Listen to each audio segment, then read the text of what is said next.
Hello and welcome back to another segment of Let's Talk. And like I said last week, every week I'm going to bring in something new, something different. Except for this time, we're bringing back someone familiar to us, and I guess the time is drawing near for that big win. And we just want to welcome back Miss Barbara Seidman. How you doing today? I'm good. How are you doing today? I'm doing fine. It's so good to have you back, and we did talk the last time. And you are running for Georgia's first congressional district, and you explained to us why you were running and what you were running for. So we bring you back now because it's getting closer to that winning seat, isn't it? It is. Yeah, and I didn't say it might be. I said it's going to be the winning seat. It is. So, while you're here, what is it, and we're going to give you this time, what is it that you want the viewers and your voters to know today that when they go out, you know for sure you got that winning seat? I want my voters to know that I'm a P-petition, not a politician. A P-petition means I work for the people. I will work for all people, not just parties, a religious group, a political group. I work because I love helping people. I'm a mother of 4 children. I have been married 3 times. My first husband was a service-connected, Purple Heart, World War II veteran. He's dead now. My second husband was a merchant marine. He also made me a widow. My third husband is a veteran. I have a daughter that's a veteran living with PTSD. And I want my voters to know these things empower me to help my district and the people of my district. Well, I have a few questions here that I want to ask that I feel is very important to the people that you are reaching out to vote you into this seat. And a lot of times people feel that people say things just to get in that seat, and then when they do, it's a whole entire ball game. It's like it's done a 360, and people lose confidence in the politicians that they put in office because they said one thing but they did another. Will that be in your case? Not in my case. I say what I mean what I say. If I tell anybody in District 1, Barbara will go to Washington, work in their best interest, work for the needs of that district, I want them to come to me, bring me their concerns. I will take their concerns to Washington, D.C. I will fight hard with Congress to pass the bills that we need so we can have the things we need in District 1. I don't believe in lying to people. If you want a liar, you have to look somewhere else, because Barbara refused to lie to get this seat, because if I do, I got to lie to keep it. I won't do it. Well, I hope you didn't mind me asking you that, and I would ask anybody that was running for office, because I think the people in the United States are just getting tired of people telling them they're going to help them. And then when they get in office, they go towards the opposite way, and the people that needed the help, that really voted the people in there, are still hurting today. And that's year after year and years after years. So that's why I asked you that question.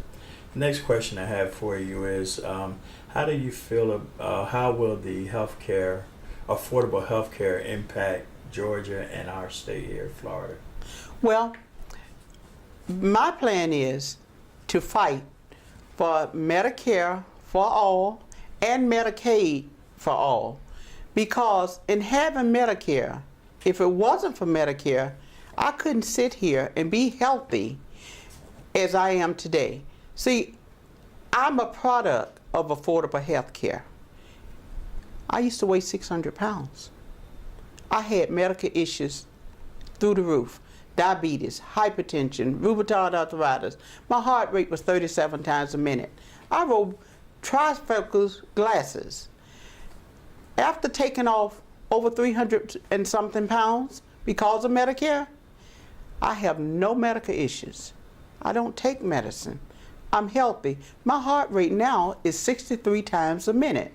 And I will fight for you all to get Medicare, Medicaid for all, from birth to the last breath of death in your body.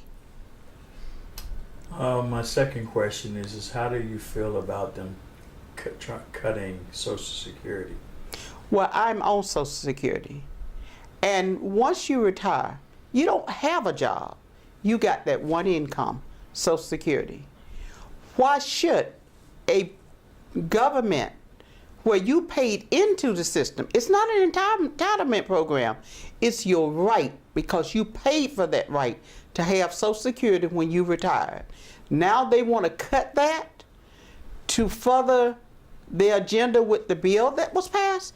No, I would not support cutting Social Security at all. And I would add one more thing to the people that receiving Social Security.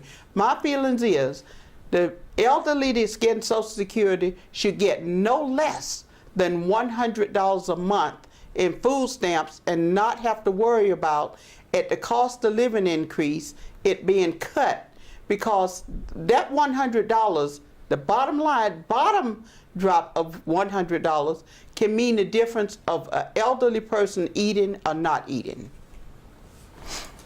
And we know we have a lot of elderly people that have to make choices whether they're going to eat or buy their medicine, or whether they're going to buy their medicine and feed their pet. You know, people just don't know what these seniors and retired people are going through. You know, it doesn't mean they got all this money to survive off. So I'm glad to hear you be for that, to support it. What about the growing tourism in your state? We have a lot of venues for tourism in our state. Just in my county, we have the Okefenokee Swamp, we have the Heritage Center, we have so many venues. And the way to get more tourists into our area is to advertise and encourage them to come see our cities. But we have to provide transportation for them, for the people to get around to those venues. And we need to bring back the trains so that they can commute to different areas to see what Georgia have to offer. You know, when I grew up, they had the Greyhound and the Trailways bus stations. Mm-hmm. When Greyhound bought Trailways, it took away the rural outlet to the bigger cities. We need to have a bus service that can commute the citizen of the rural areas back to the cities so they can enjoy the benefits of all the activities that we have to offer. Savannah, there's something always happening in Savannah. Tourism. Tourism means dollars. Brunswick. All our great cities, Jessup, we have so much to offer. We even still have a drive-in theater in Jessup, Georgia. That is something you just don't see in the days of America. We need to utilize and go to that drive-in theater so that your children can get that enjoyment. Well, I want people to understand you're running for office and you're willing to stand up for the people. Yes. Is that correct? Yes. Not for Barbara Seidman, but for the people. For the people. Well, then this next question is going to be very important for the people. Okay. Let's hear your views about creating jobs. My idea of creating new jobs is to work with the current businesses to employ more, to go to the ports, bring assemble products into the ports, assemble the goods. And we have such great avenues of transport. Once the assembled goods have came in and has been assembled, you got I-95, you got 84, you got I-16. I used to be a trucker, so I know the truckers can transport it all over the country. Okay, let's hold that thought. You can continue. We're going to take a break and be right back. And we're back with Miss Barbara Seidman, running for Georgia's 1st Congressional District. And before we took a break, we were talking about creating new jobs. So you can finish from where you left off. I feel that we should encourage new business in our area. We should also encourage our citizens to start their own businesses, whether it be 3 people or 25 people. Because when you start new business, that's new revenue. And we should start at our local level of politicians, get with them, set out a plan to employ good workers, give jobs to minorities, also educate them in the job so that they can know they have a career that they can count on. And an educated person is a happy person. If we don't have educated children and adults in our district, in our state, we're not going to have anybody that can do a good job, because they have to govern, because we're a retiring community. We are a retiring society. And if we don't properly educate our young people, they're not going to be able to govern this country. If they're not healthy, they're not going to be able to run this country.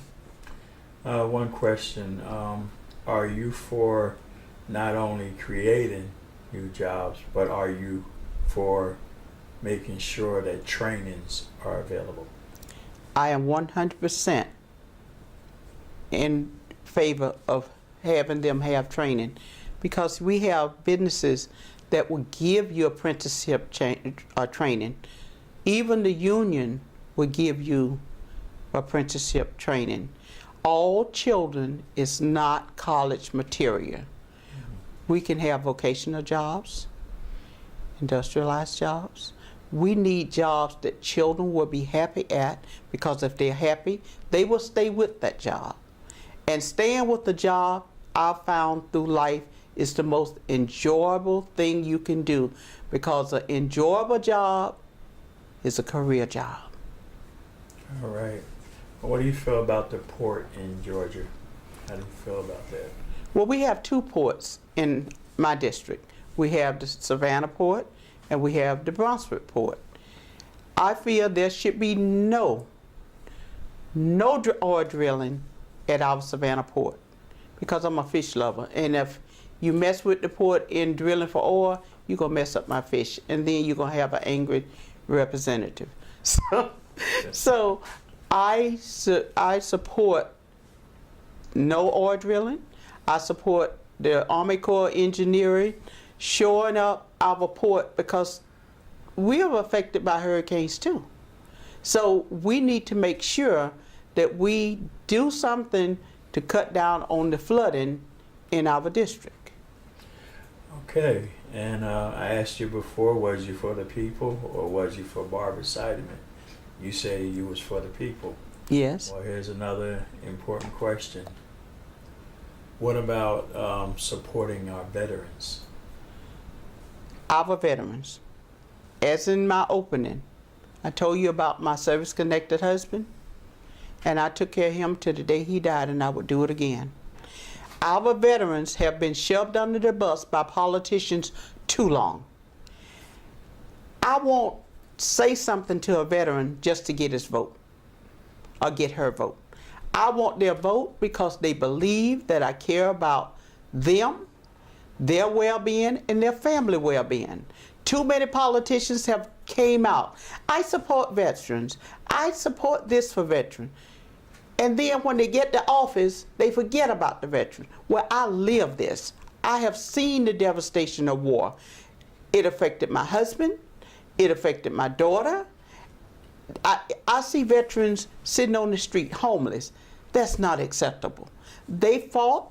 They paid the price so that we can have this freedom to live our life and say the things that we want to say. And we need to stop pushing them under the bus. We need to let them go to private doctors, and the VA reimburse the private doctors for their service, because the VA is not providing the service. They need to be reevaluated. They need to be given income if they need it. They need family support. They need psychological support. And when I get to Congress, I'm going to sponsor a bill myself to make sure the veterans get what they need, because if they don't and they didn't, we will not be able to sit here and talk and argue and criticize the way we do. They fought for our freedom. Now let's give them the justice that they should have. You know, I truly believe that you're going to stand for the people, but I also want the people to know that you can't do it by yourself. When you're fighting, they must fight with you and not against you. Yes. You need one person can't do it, but if a whole group stand before, you can get more done than you can with you just up at the podium. We need people to follow the politicians that you are voting for that said, I promise I'm going to do what I need to do for the needs of the people. My last question for you on this segment is, why do you feel you are the one for the winning seat? I feel that I'm the one to hold this seat because, like my predecessors and like the current representative that's representing our district, they don't listen and work for the people. I'm one of 435, but out of that one, I have a big mouth. I have a big voice. I will fight Congress to the end of my term to get what's needed for District 1. I won't lie to get this seat. I won't lie to keep this seat. But if you want help in this district, vote for me, because I'm the best candidate to win this seat, to keep this seat, and to fight for District 1, the state of Georgia, and the whole United States of America. You know, I've done a few segments and it just come to mind. There was a question asked some months ago. I said, can anything good come out of Gifford? And you were born and raised in Gifford, yet you in Georgia. Yes. But something good came out of Gifford. Yes. And I'm sure that your family and friends are very excited and being supportive in this running election.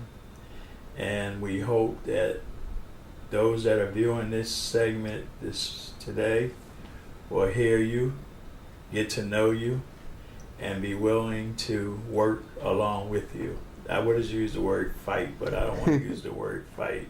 Work with you. When there's something that needs to be dealt with, if you come together on one accord, yes, I believe Jesus said he's in the midst of you and things can happen. And I truly believe that we'll have you back here November 6th. November 6th in that winning seat. Yes. And I appreciate what you're doing.